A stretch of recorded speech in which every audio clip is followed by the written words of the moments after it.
یہ محض سونے کی قیمت بڑھنے کی خبر نہیں، یہ اس بے چینی کی آواز ہے جو اس وقت پوری دنیا کی معیشت میں رچ بس چکی ہے۔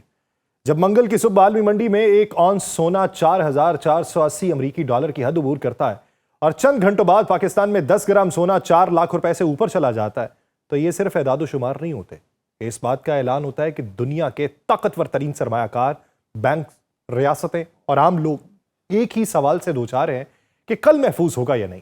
سونے کی یہ اڑان اچانک نہیں ہے، یہ ایک طویل عالمی بے یقینی کا منطقی انجام ہے۔ دنیا اس وقت ایک ایسے دوراہے پہ کھڑی ہے جہاں نہ سیاست پہ اعتماد باقی ہے، نہ کرنسیز پہ، نہ سٹاک مارکیٹس پہ، نہ ہی عالمی طاقتوں کے وعدوں پر۔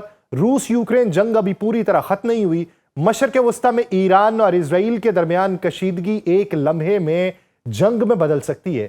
چین اور امریکہ کی تجارتی جنگ نئی شکلیں اختیار کر رہی ہے اور خود امریکہ کے اندر سیاسی تقسیم اس حد تک گہری ہو چکی ہے کہ حکومت بند ہونے جیسے مناظر اب معمول بنتے جا رہے ہیں۔ اسی ماحول میں سرمایہ کار ہمیشہ وہ راستہ اختیار کرتے ہیں جو تاریخ نے محفوظ ثابت کیا، اور تاریخ میں سونے سے زیادہ معتبر کوئی پناہ گاہ نہیں ہے۔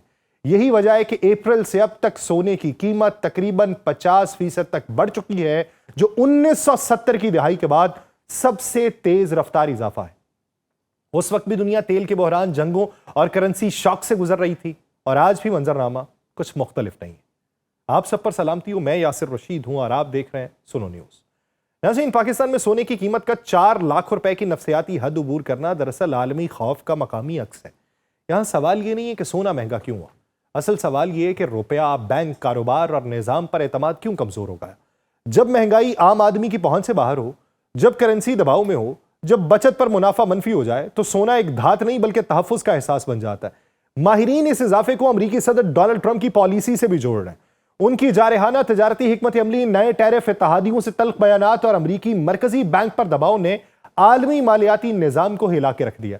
سرمایہ کار یہ جانتے ہیں کہ جب سیاسی قیادت خود اداروں کو کمزور کرے تو کرنسیز کی بنیاد ہل جاتی ہے، اور ایسے میں سونا واحد اثاثہ رہ جاتا ہے جو کسی حکومت، کسی بینک یا کسی دستخط کا محتاج نہیں ہوتا۔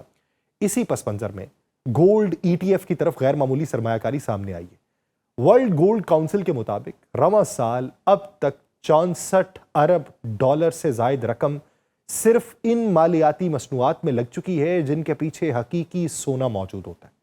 اس کا مطلب کیا ہے؟ مطلب یہ ہے کہ سرمایہ کار اب صرف سکے یا بسکٹ نہیں خرید رہے، بلکہ پورا مالیاتی نظام سونے کے گرد از سر نو ترتیب دیا جا رہا ہے۔ بینکس اور امیر خاندانوں کا رویہ بھی بدلا ہوا ہے۔ جہاں پہلے سونا محض متبادل سرمایہ کاری سمجھا جاتا تھا، آج وہ پورٹ فولیو کا مرکزی ستون بنتا جا رہا ہے۔ یورپ، ایشیا اور مشرق وسطیٰ میں پرائیویٹ والیٹس، بینک لاکرز اور محفوظ سٹوریج کی طلب میں غیر معمولی اضافہ ہوا ہے۔ سونے کی خریداری اب وقتی منافع کے لیے نہیں بلکہ طویل مدتی بقا کے لیے کی جا رہی ہے۔ لیکن اس تصویر کا دوسرا رخ بھی اتنا ہی اہم ہے۔ سونا ہمیشہ اوپر ہی نہیں جاتا۔ تاریخ گواہ ہے کہ جب بھی عالمی صورتحال میں استحکام آیا، شرح سود بڑھی یا کرنسیز پر اعتماد بحال ہوا، سونے کی قیمت میں نمایاں کمی آئی۔ 2022 میں یہ ہوا تھا جب امریکی مرکزی بینک نے افراط زر پہ قابو پانے کے لیے شرح سود کو بڑھایا اور سونا 2000 ڈالر سے پھسل کے 1600 ڈالر تک آ گیا۔ آج بھی یہی خطرہ موجود ہے۔ اگر مہنگائی دوبارہ بے قابو ہوئی، اگر امریکی فیڈ شرح سود بڑھانے پر مجبور ہوا، یا اگر عالمی کشیدگی میں غیر متوقع کمی آئی، تو سونے کی قیمت میں گراوٹ آ جائے گی۔ مگر مسئلہ یہ ہے کہ فی الحال دنیا کے افق پہ کسی استحکام کی واضح لکیر نظر نہیں آ رہی۔ امریکن پریزیڈنٹ کی جانب سے مرکزی بینک پہ مسلسل تنقید ہے، گورنرز کو ہٹانے کی کوششیں ہیں، پالیسیز میں عدل تسلسل نے سرمایہ کاروں کے ذہن کے اندر یہ بات بٹھا دی ہے کہ آنے والے جو سال ہیں وہ پھر غیر یقینی کے ہوں گے۔ یہی وجہ ہے کہ ایکسپرٹس کی بڑھتی تعداد یہ مانتی ہے کہ کم از کم اگلے 5 سال تک سونے کی قیمتوں میں مجموعی رجحان اوپر کی طرف رہے گا، چاہے درمیان میں جھٹکا لگے اور کوئی ریفارمز ہوں اور اس میں کمی آ جائے، یہ ایک الگ بات ہے۔ پاکستان کے لیے اس پوری صورتحال کا ایک اور پہلو بھی ہے کہ سونے کی قیمت میں اضافہ جہاں سرمایہ کار کے لیے خوشخبری ہو سکتا ہے، وہیں یہ معیشت کی کمزوری کا بھی اشارہ ہے، کیونکہ مضبوط معیشتیں سونے کی دوڑ نہیں لگاتی، وہ پیداوار، صنعت اور اعتماد پہ چلتی ہیں۔ جب سونا سب سے محفوظ سرمایہ کاری بن جائے نا، تو یہ سمجھ لینا چاہیے کہ دنیا اپنے ہی بنائے ہوئے نظام سے خوفزدہ ہو چکی ہے۔ یہی وجہ ہے کہ سونے کی اس اڑان کو محض قیمت کے فریم میں نہیں دیکھنا چاہیے۔ یہ دراصل عالمی طاقتوں کے بیانیے کی شکست ہے، کرنسیز کے اعتماد کا بحران ہے، اور اس سوال کا جواب ہے کہ لوگ کل سے کیوں ڈر رہے ہیں۔ سونا اس وقت دولت نہیں، یقین ہے، اور جب یقین دھات میں بدل جائے تو سمجھ لیجئے کہ دنیا ایک غیر معمولی دور سے گزر رہی ہے۔ یہاں سے کہانی ایک اور موڑ لیتی ہے، کیونکہ جب سونا تاریخ کی بلند ترین سطح کو چھو جائے تو ایک اور سوال خود بخود جنم لیتا ہے کہ کیا آنے والا دور صرف سونے کا ہے یا پھر ڈیجیٹل دنیا کا وہ اثاثہ جسے کرپٹو کہا جاتا ہے وہ بھی اسی صف میں کھڑا ہے؟ یہ سوال محض سرمایہ کاری کا نہیں، یہ مستقبل کی معیشت کا ہے، ریاستی کنٹرول کا ہے اور انسان کے اعتماد کی سمت کا سوال ہے۔ سونا صدیوں سے خوف کا جواب رہا ہے، جنگ ہو، سلطنت گرے، کرنسیز مٹیں، سونا ہمیشہ بچا رہا۔ مگر کرپٹو اس کے بالکل برعکس ایک نئی سوچ کی پیداوار ہے۔ یہ ریاست سے آزادی کا اعلان ہے، بینکس کے بغیر لین دین کا خواب ہے اور ایک ایسے مالی نظام کا تصور ہے جو کسی دارالحکومت، کسی مرکزی بینک یا کسی فوج کی طاقت پر نہیں بلکہ کوڈ، نیٹ ورک اور اعتماد کے اوپر کھڑا ہے۔ جب دنیا غیر یقینی کا شکار ہوتی ہے تو عام طور پہ سرمایہ کار سونے کی طرف دوڑتے ہیں، مگر اس بار ایک دلچسپ تبدیلی بھی نظر آ رہی ہے۔ نوجوان سرمایہ کار، ٹیک انڈسٹری اور وہ معاشرے جہاں بینکس پہ اعتماد کمزور ہے وہاں سونے کے ساتھ ساتھ کرپٹو بھی ایک محفوظ پناہ گاہ کے طور پہ سمجھا جا رہا ہے۔ خاص طور پہ بٹ کوائن کو اب محض ایک سٹے بازی نہیں بلکہ ڈیجیٹل سونا کہا جانے لگا ہے۔ لیکن یہاں ایک بنیادی فرق ہے جسے نظر انداز نہیں کر سکتے۔ سونا کامیاب ہے مگر قدرتی طور پہ بٹ کوائن بھی کامیاب ہے، مگر پروگرام کے ذریعے۔ سونا زمین سے نکل جاتا ہے، بٹ کوائن کمپیوٹر سے۔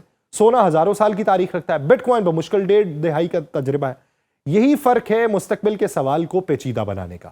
ریاستیں اس فرق کو بخوبی سمجھتی ہیں اور یہی وجہ ہے کہ دنیا کے مرکزی بینک سونا خرید رہے ہیں، کرپٹو نہیں۔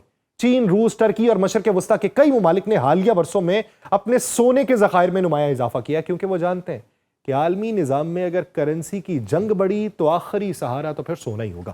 اس کے برعکس کرپٹو کو وہ اب ایک چیلنج اور خطرہ بھی سمجھتے ہیں کیونکہ یہ ان کے مالی کنٹرول کو بھی کمزور کر رہا ہے۔ اسی لیے آنے والے برسوں میں کرپٹو کا سب سے بڑا امتحان قیمت نہیں بلکہ ریاستی رد عمل ہوگا۔ جب تک کرپٹو چھوٹا تھا اسے نظر انداز کیا گیا، جب اس کی مارکیٹ خربوں ڈالر تک پہنچ گئی ہے تو ضابطے، پابندیاں اور قوانین بھی سامنے آنا شروع ہو گئے ہیں۔ امریکہ، یورپ اور ایشیا میں کرپٹو ایکسچینجز پہ کڑی نظر رکھی جا رہی ہے، ٹیکس لگ رہے ہیں اور پھر شناخت کے بغیر لین دین مشکل بنایا جا رہا ہے۔ یہ سب اس بات کا اشارہ ہے کہ ریاستیں کرپٹو کو ختم نہیں بلکہ قابو میں لانا چاہتی ہیں۔ دوسری طرف سونا کسی قانون کا محتاج نہیں، اس پر پابندی لگانا آسان نہیں، اسے ڈیلیٹ نہیں کیا جا سکتا، نہ ہی کسی سرور سے بند کیا جا سکتا ہے۔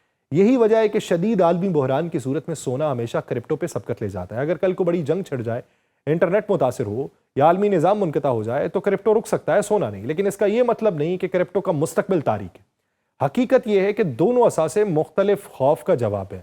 سونا ریاستی نظام کے ٹوٹنے کے خوف کا علاج ہے جبکہ کرپٹو ریاستی کنٹرول کے بڑھنے کا خوف ہے۔